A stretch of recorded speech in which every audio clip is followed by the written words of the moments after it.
Selamat pagi, selamat bertemu kembali. Salam damai dalam Kristus, Namo Buddhaya. Hari ini kita melanjutkan dengan pembelajaran yang ke-6 ya. Masih dari buku tema 2, subtema yang ketiga, pembelajaran 6. Nah, tujuan-tujuan dari pembelajaran ini. Yang pertama, dengan membaca teks percakapan Beni dan Lani, kita dapat menyebutkan manfaat tata tertib dalam kehidupan sehari-hari di sekolah dengan benar. Tujuan yang kedua, dengan menyebutkan manfaat tata tertib dalam kehidupan sehari-hari di sekolah, kita dapat menyebutkan akibat berperilaku yang tidak sesuai dengan tata tertib di sekolah dengan benar. Tujuan yang ketiga, dengan mengamati teks percakapan Beni dengan Lani, kita dapat mensimulasikan kegiatan sesuai dengan tata tertib yang berlaku di sekolah dengan percaya diri. Tujuan yang keempat, dengan membaca teks sepak bola, kita dapat menemukan kosakata yang berkaitan dengan keragaman benda berdasarkan wujudnya dalam teks pendek yang dibacakan dengan cermat. Yang kelima, dengan menemukan kosakata yang berkaitan dengan keragaman benda, kita dapat menjelaskan makna kosakata yang berkaitan dengan keragaman benda berdasarkan wujudnya dalam teks pendek yang dibacakan dengan tepat.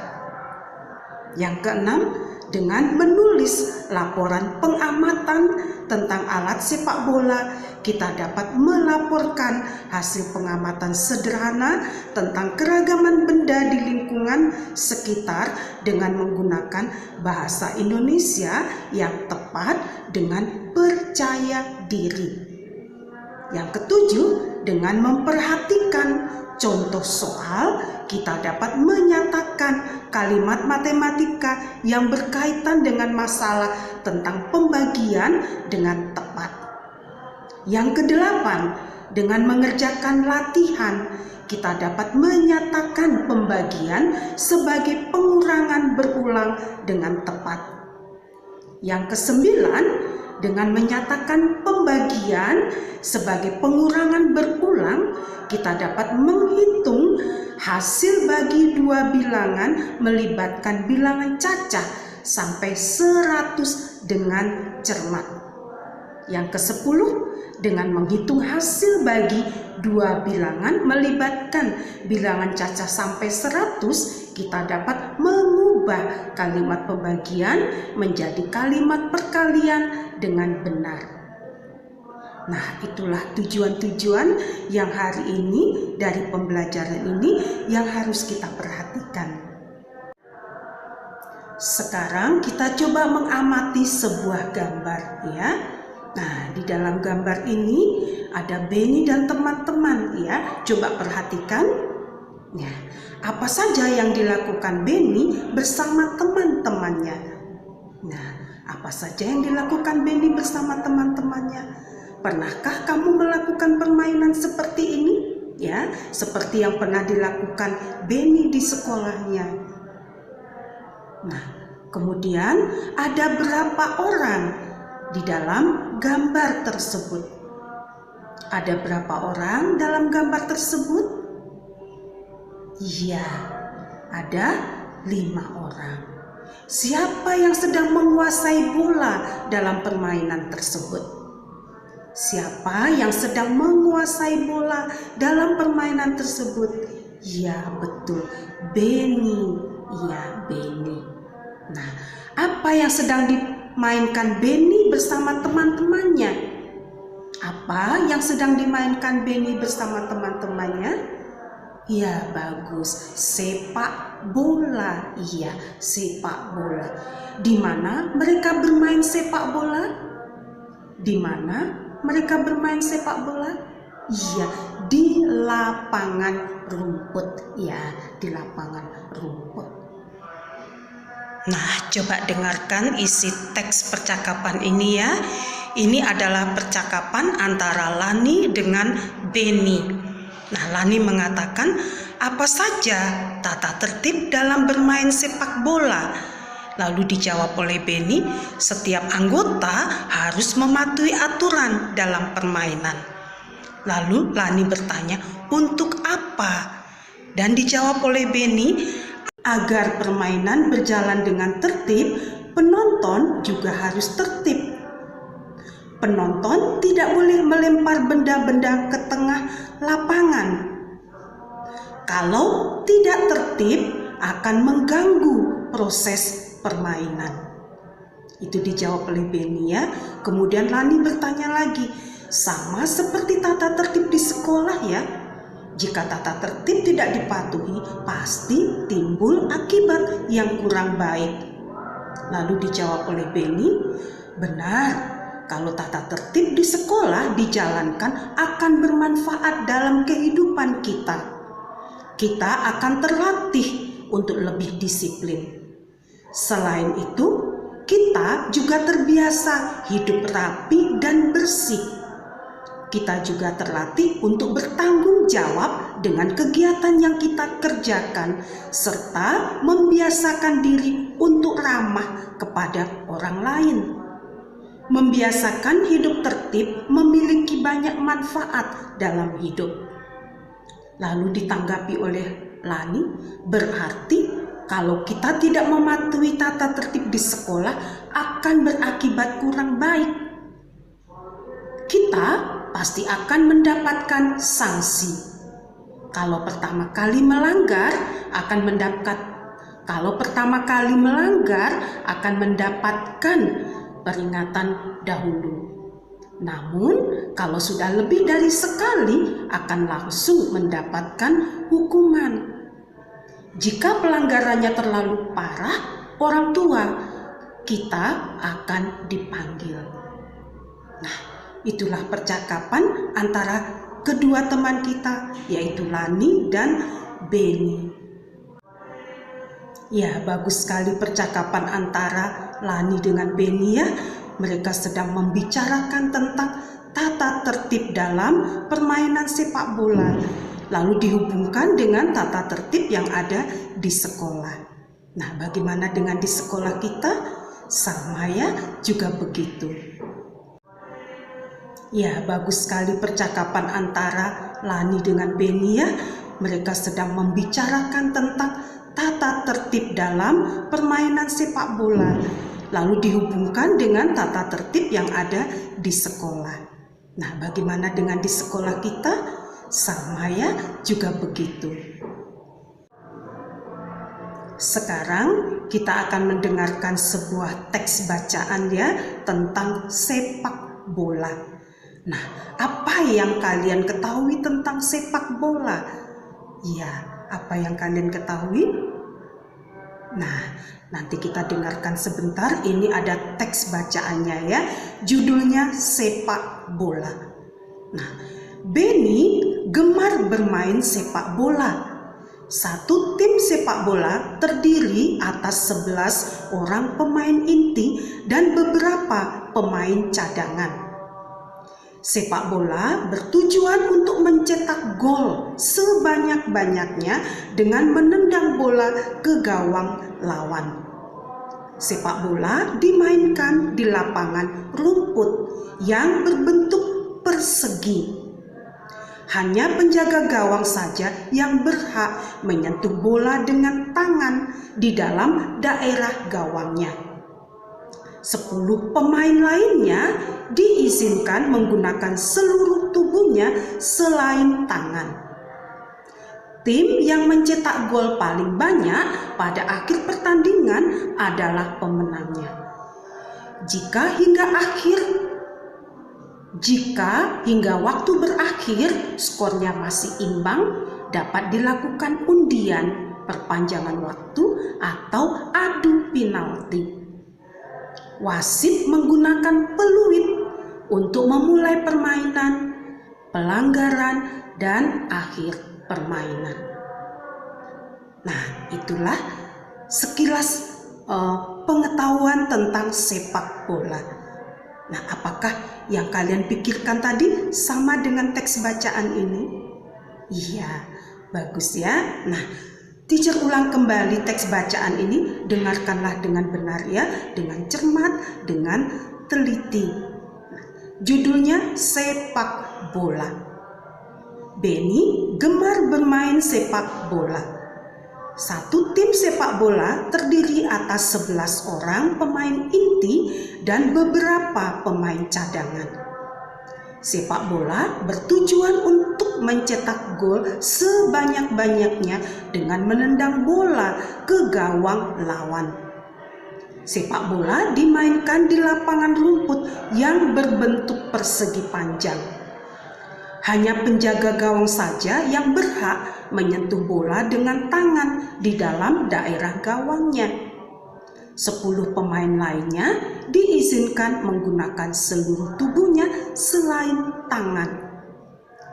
Tim yang mencetak gol paling banyak pada akhir pertandingan adalah pemenangnya. Jika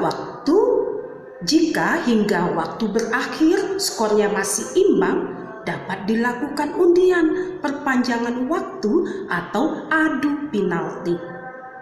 Wasit menggunakan peluit untuk memulai permainan, pelanggaran, dan akhir permainan. Nah, itulah dia teks bacaannya tentang sepak bola ya. Nah, samakah yang kamu bayangkan tadi dengan isi teks bacaan ya? Semoga ya, pasti sama. Nah, dari teks bacaan yang kita dengar tadi, ada beberapa kosakata yang berhubungan dengan sepak bola. Yang nomor 1 adalah tim, nomor 2 inti, 3 gol, 4 gawang, 5 penalti. Nah, inilah kosakata atau kata-kata baru yang kita kenal ya. Ada kata tim, inti, gol, gawang, dan penalti. Nah, coba carilah arti dari kata-kata ini ya. Kosakata ini apa artinya? Nah, sekarang kita lihat satu persatu. Tim. Tim itu artinya atau maknanya adalah regu atau kelompok ya. Jadi tim bisa artinya regu, bisa artinya kelompok. Inti itu adalah yang pusatnya ya, inti atau yang paling penting. Jadi pemain inti itu adalah pemain penting atau pemain utama, inti. Kemudian gol. Gol adalah peristiwa masuknya bola ke dalam gawang. Jadi gol itu peristiwa masuknya bola ke dalam gawang. Sedangkan gawang itu adalah tempat ya, tempat di mana bola dalam permainan sepak bola harus dimasukkan ke situ. Itu namanya gawang, dan biasanya gawang dijaga oleh kiper. Ya, kiper. Kemudian penalti. Penalti artinya adalah tendangan 12 pas. Nah, ini istilahnya tendangan 12 pas. Penalti itu nanti ada terletak pas di depan gawang. Di depan gawang itu ada titik pusat. Nah, disitulah diletakkan bola. Kemudian nanti akan ditendang, dimasukkan ke dalam gawang. Makanya dinamakan dia tendangan 12 pas. Itulah penalti. Nah, setelah kita tahu arti dari kosakata tadi, sekarang tugas kita coba buatlah kalimat dengan menggunakan tim ya. Cobalah buat kalimat dengan menggunakan tim, lalu inti, gol, gawang, dan penalti. Jadi kelima kosakata tadi kita sudah tahu artinya, sekarang kita buat dalam kalimat. Teacher berikan contohnya satu ya. Nah, menggunakan kata tim. Satu tim sepak bola terdiri atas 11 orang pemain inti dan beberapa pemain cadangan. Nah, itu contohnya ya. Satu tim sepak bola terdiri atas 11 orang pemain inti. Nah, itu sudah merupakan sebuah kalimat. Ya, masih ingatkah kalian dengan benda-benda yang dipakai dalam permainan sepak bola? Nah, ada peluit, bola, kartu. Ada peluit, bola, kartu. Ya, kartu itu nanti ada kartu kuning atau kartu merah ya. Nah, sekarang kita lihat saja dengan kata kartu. Nah, sekarang ketiga benda tersebut coba diamati ya. Nanti tuliskan nama bendanya dan ciri-ciri benda. Jadi ketiga benda tadi peluit, bola, kartu, coba diamati, nanti tuliskanlah nama benda dan ciri-ciri bendanya. Sekarang kita coba dengarkan kembali, ini ada percakapan ya antara Benny dengan teman-temannya. Nah, percakapannya coba kita dengarkan. Benny mengatakan, "Teman-teman, aku menemukan fakta unik tentang pembagian." Lalu Siti bertanya, "Fakta apakah itu, Benny?" Ya, fakta apakah itu, Benny?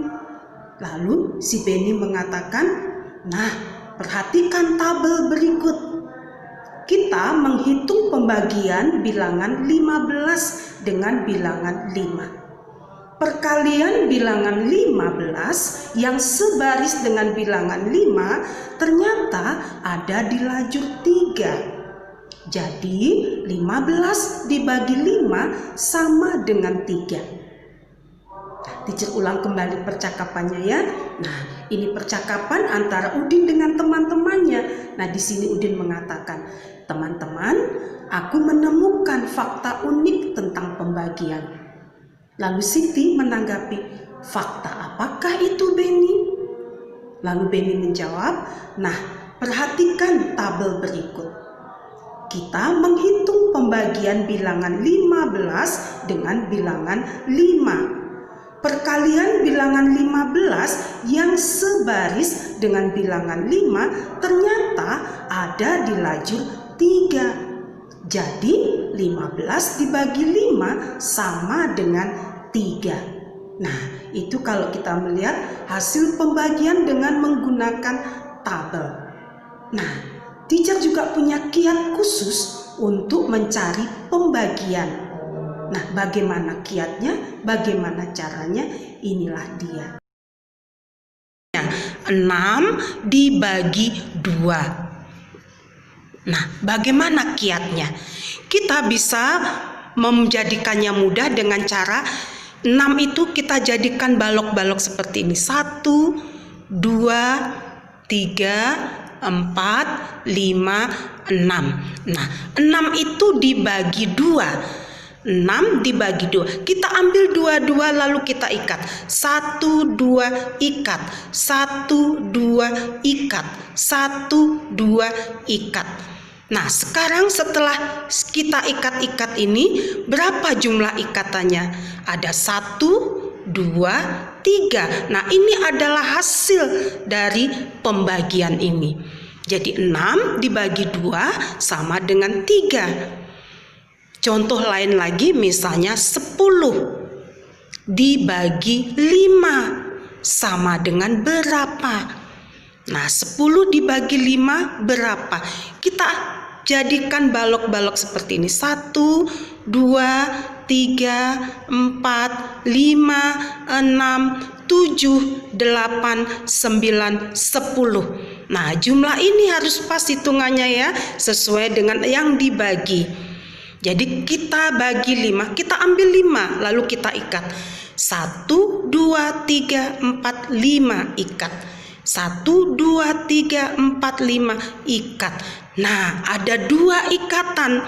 Berarti 10 dibagi 5 adalah 2. Baiklah, hari ini kita mempelajari banyak hal ya. Kita juga mengenal permainan sepak bola, lalu kosakata atau kata-kata baru tentang sepak bola ya. Tadi kita sudah mengamati teman kita bermain sepak bola, lalu kita juga mendengarkan teks bacaan yang berjudul sepak bola. dan juga ada percakapan tentang ya fakta pembagian. Lalu juga cara mencari hasil pembagian dengan cara yang cepat ya, supaya kita tidak bingung.